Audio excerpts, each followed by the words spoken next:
muri manicibahira. Haleluya. Amen. Hauni mundu hiriwe n'umuntu wizeye Yesu Kristo. So umuntu ufite faranga kuri konte nyinshi, ahubwo n'umuntu anayeamini Yesu Mwokozi kandi aifuataye njia ya kwenda mbinguni. Hapana njia ya kwenda Amerika, hapana njia ya kwenda Ulaya, njia ya kwenda mbinguni. Uwo ni uhiriwe. Amen. Mani bahereza umugisha, dushimye kubashitse. Bene data bose.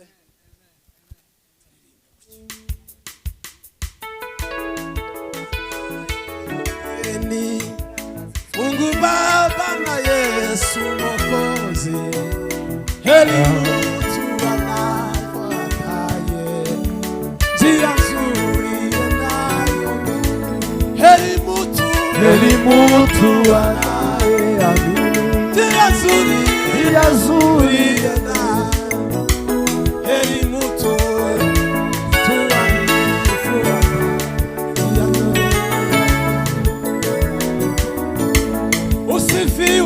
Usifiwe Yesu Kristo, Mwokozi mzuri kabisa. Usifiwe Yesu Kristo, Bwana nitakuona. Usifiwe Yesu Kristo, Mwokozi mzuri kabisa. Usifiwe Yesu Kristo, Bwana nitakuona. Kwa furaha kusikia maneno ya Mungu na mbinguni tutamosha. Kwa furaha kusikia maneno ya Mungu na mbinguni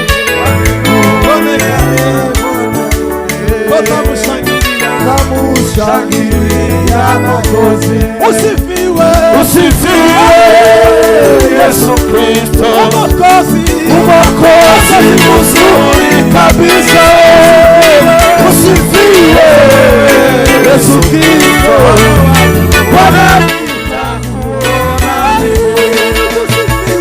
Usifiwe Yesu Kristo, Mwokozi mzuri kabisa.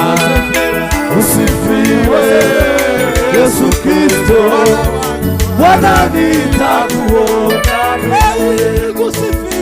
Usifiwe Yesu Kristo, Mwokozi mzuri kabisa. Usifiwe Yesu Kristo, Bwana nitakuona.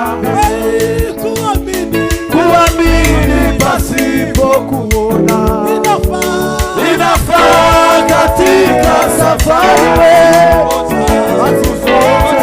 Atatuchukua tutakaa milele. Kuamini pasipo kuona inafaa katika safari. Siku moja atatuchukua tutakaa milele. Usifiwe Yesu Kristo, Mwokozi mzuri kabisa. Usifiwe Yesu Kristo, Bwana nitakuona. Usifiwe Yesu Kristo, Mwokozi mzuri kabisa. Usifiwe Yesu Kristo, Bwana nitakuona. Usifiwe Yesu Kristo, Mwokozi mzuri kabisa. Usifiwe Yesu Kristo, Bwana nitakuona. Haleluya.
abayumbe bose bagira regere mirimo niturangiza mwene data yongere kandi atwinjirizeho gato tuzamuriye sisho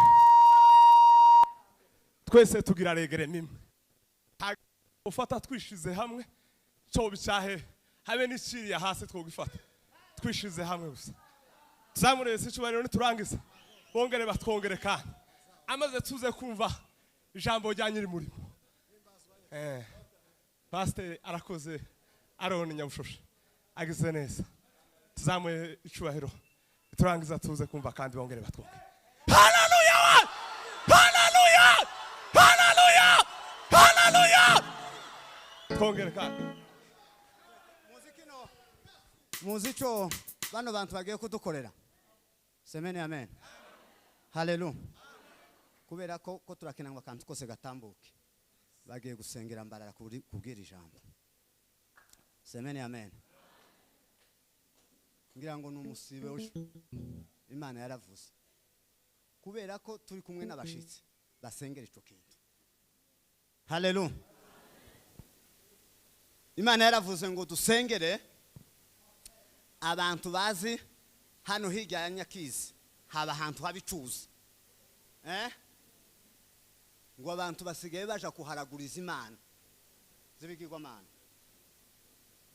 abantu basigaye bahaja ujumva ureke kujumva niko bimeze baza baje kuharaguriza Imana zibigirwa Imana Imana iravuga ngo turase uwo mwuka mubi wateye kandi barahari barashogotse barimo ijambo rya kabiri semeni amen ni igiterane c'abayumbe tugomba kugira ivyo dusengera mu Imana ivuze ijambo rya kabiri Imana iravuga ngo kandi ico kintu ngo gihetswe n'umwuka w'ubusambanyi mu rwego rwo hejuru hari ufite ipfunwe kuvuga iryo jambo ba wawe unyuza amaso mu bantu gucya hari ubwo bambifitiye nta kibazo mfitanye n'umuntu kandi ntagwikweke mfite icyasu ubusambanyi ngo cyama kiza gikurikiye ico kintu kiraveta kibamo muri uyu muhanda kandi ngo kiza gituma abantu bazatambuka ku gatuti bakagitambana cabaye akamenyero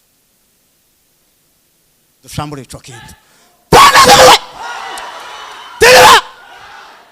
ico nico tugiye gushamburira muri ano masaha uyu mwanya w'umugoroba turashambura ico kintu nitumara kugishamburira bavuga ijambo ry'Imana ariko ico kintu cavuyeho kubera ko n'umwuka mubi mwitorera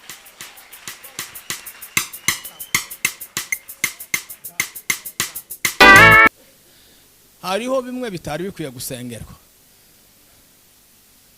byari bikwiye kugirirwa inama umuntu akavuga ngo tubireke kuko gaho umuntu yosengera umuntu akayoba ubwenge ibyo yiyemeje agafuka Imana iba yakoze cyane ariko umuntu ni wuzumasha akavuga ngo ibi bintu byo kuguma kuryamana n'abagore babandi bibiri dakunda ndabiretse nta kindi ibintu byose titukaze twumva ngo dutunze Imana yo gufatira abantu ku gakanu ngo izozi ziturekesha ibintu tudahaye dufite gahunda yo kureka. Oyaye ikigeretseho Imana yivuze za gahunda 50% yica Imana igomba gukora iba yagikoze. Si mwene wacu ntidufitanya agashesho n'urungano aho yasamira ikavuga pourcentage z'imikorere y'Imana iba yarangiye, haba hasigaye uruhare rw'umuntu kugira gusa ngo ico kintu gitambuke. Ico tugiye gukora rero timuruza abantu bose, reka tuvuge ico gani cyo cyavuzwe, abantu bose bataza bakora ico caha suko ico caha kibabihira. Ndi mu gukunda ngo turenge urwego rw'ikinyamurenge, tuze tuvuga ikintu tutagamije kugira uwo duhutaza, ariko tuvuga ukuri nk'abagaragu b'Imana, tutazabazwa ibintu zo kwigisha inyigisho zo kurira imbombo mu isashi.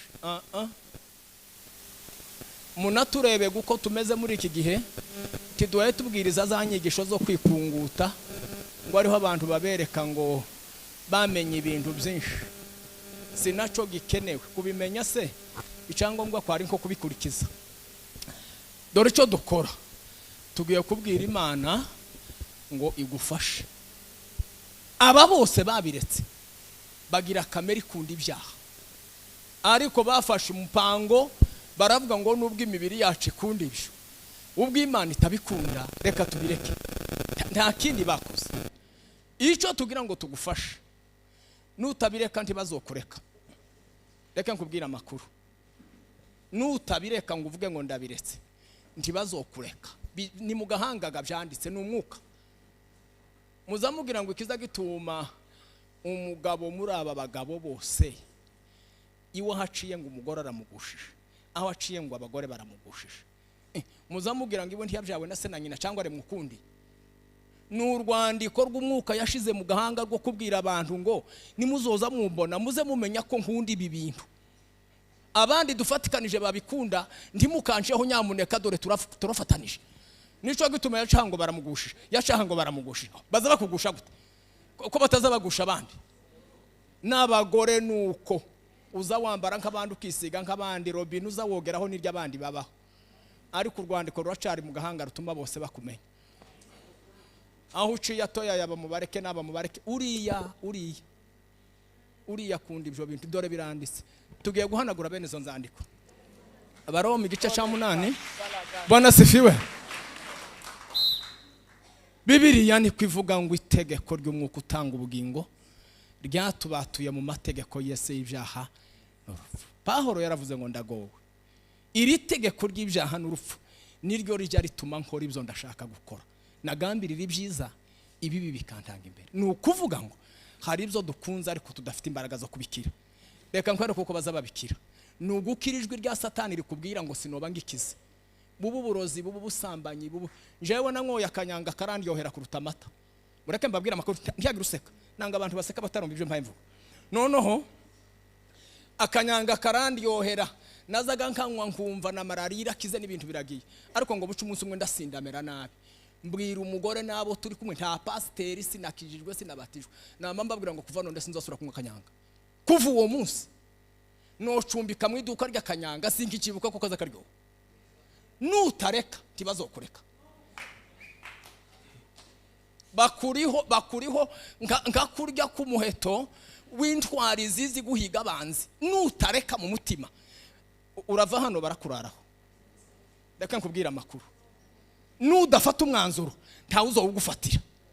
Muri mu gukunda ngo abaruhe ngo ese uko tworeka kuza tuja muri utwo twabene wacu tw'amafuti tugasengera intambara mu bihugu n'ubukene butugoye. Ntimuri mukubona ko dusengera ngo duhabuke, ngo dusenge Imana utwemerere duhabuke.